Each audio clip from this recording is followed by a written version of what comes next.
Friend, welcome to our channel star facts and true. आज मैं एक ऐसे एक्ट्रेस की बात करने जा रहा हूं दोस्तों, जिसने गोविंदा संग इश्क लड़ाया और साथ में बॉबी देओल के साथ भी अफेयर के चर्चे रहे, लेकिन उस एक्ट्रेस के इन दोनों के साथ शादी नहीं हो पाई। और इसका कारण सिर्फ इतना था कि गोविंदा और बॉबी देओल के फैमिली को यह रिश्ता पसंद नहीं था। जी हाँ दोस्तों, तो चलिए कहानी को मैं पूरा बताता हूँ और बात करता हूँ उस एक्ट्रेस के बारे में। जी हाँ दोस्तों, उस दौर की बात है दोस्तों जब बॉबी देओल बॉलीवुड में डेब्यू भी नहीं किए थे। जी हाँ फ्रेंड्स, 1995 में जब बॉबी देओल अपनी फिल्म बरसात से डेब्यू किए थे, उससे पहले ही उनका अफेयर चलने लगा था। हम किसी और की बात नहीं कर रहे हैं दोस्तों, 90s के दौर के सुपरस्टार एक्ट्रेस नीलम कोठारी की बात कर रहे हैं। जी हाँ दोस्तों, हांगकांग में पढ़ी बढ़ी नीलम कोठारी जी जब बॉलीवुड में डेब्यू किए, तब उनका पहला फिल्म गोविंदा जी के साथ ही आया था, जिसका नाम था लव 86। और यह डेब्यू फिल्म में ही गोविंदा और दोनों स्टार की डेब्यू फिल्म थी, नीलम कोठारी और गोविंदा का, और यह फिल्म सुपरहिट साबित हो गई। तब से कम गोविंदा और नीलम कोठारी ने एक साथ मिलकर लगभग 15 फिल्मों में काम किया, और सभी के सभी फिल्में जो है दोस्तों सुपरहिट रही। और माना जाता था कि गोविंदा और नीलम कोठारी के बीच रिश्ते इतने मजबूत हो गए थे कि दोनों शादी तक करना चाहते थे दोस्तों। लेकिन जब गोविंदा की माँ को यह बात पता चला कि नीलम कोठारी से गोविंदा जो है प्यार करते हैं और एक दूसरे से विवाह रचाना चाहते हैं, तब उनकी माँ ने सरे से नकार दिया और बोला कि यह शादी नहीं हो सकती दोस्तों।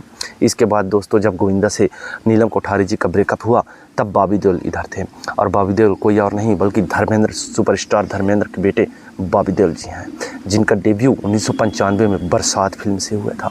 लेकिन आप नहीं जानते होंगे शायद कि बरसात फिल्म के डेब्यू से पहले से ही जो है बॉबी देओल और नीलम कोठारी का अफेयर चलने लगा था दोस्तों।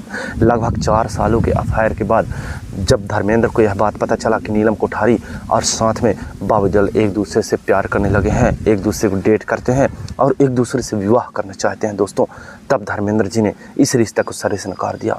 और धर्मेंद्र का कहना था उस दौर में कि मैं कोई भी अपनी बहू को जो है कि बॉलीवुड सितारे के रूप में एक्सेप्ट नहीं करना चाहूँगा, यानी कि बॉलीवुड में जो काम करते हैं उन सितारों को मैं अपना बहू नहीं बनाना चाहता हूँ। अन्य क्षेत्र से जो निकला हुआ लड़की रहेगा मैं उसे अपना बहू बनाना चाहता हूँ। और हुआ भी ऐसा ही, बॉबी देओल की शादी बॉलीवुड से परे किसी अन्य लेडीज़ के साथ उनका शादी हो गया दोस्तों। मैं आपको बता दूं दोस्तों, फिर नीलम कोठारी जो है बिल्कुल अकेले पड़ गई। इसके बाद दोस्तों उनका विवाह हुआ 2000 सन में, और उनका विवाह हुआ यूके के ऋषि सेठिया के साथ दोस्तों। और विवाह तो हालांकि ठीक ठाक चला, लेकिन 3 साल के जो है कि शादी विवाह के दिनों के बाद जो है दोनों का तलाक हो गया दोस्तों। हालांकि बच्चा तो कुछ नहीं हुआ दोनों का, लेकिन तलाक हो गया। इसके बाद माना जाता है दोस्तों फिर 2011 में नीलम कोठारी ने समीर सोनी के साथ फिर से शादी रचाया, और फिर उनका जो है कि बेटा वोटा तो नहीं है, लेकिन एक बेटी को गोद लिए हैं दोस्तों। अब माना जा रहा है कि इन दोनों की लाइफ फ़िलहाल मस्त चल रही है। अब तलाक लेने का उम्र भी ख़त्म हो चुका है, लेकिन एक दौर की सुपरस्टार, शालीन एक्टर और सादगी से भरपूर नीलम कोठारी का करियर ऐसा रहा कि सोचे उनको गोविंदा से भी प्यार हुआ, फिर बाद में बॉबी देओल से भी प्यार हुआ दोस्तों। लेकिन होता है ज़िंदगी में, जिसको जैसा मिलना होता है आखिर में वैसा ही होता है, क्योंकि कर्म और विधाता के आगे किसी का बस नहीं चलता है दोस्तों।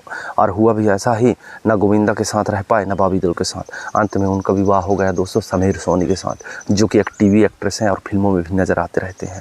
हालांकि समीर सोनी का भी एक दूसरा विवाह था। पहले लक्ष्मी आहूजा के साथ उनका विवाह हुआ था, जो कि 6 महीने के बाद उनका ब्रेकअप हो गया दोस्तों। अगर आपको भी नीलम कोठारी पसंद है और यह न्यूज़ पसंद आया हो तो कमेंट करके बताइए और चैनल को सब्सक्राइब करिए दोस्तों।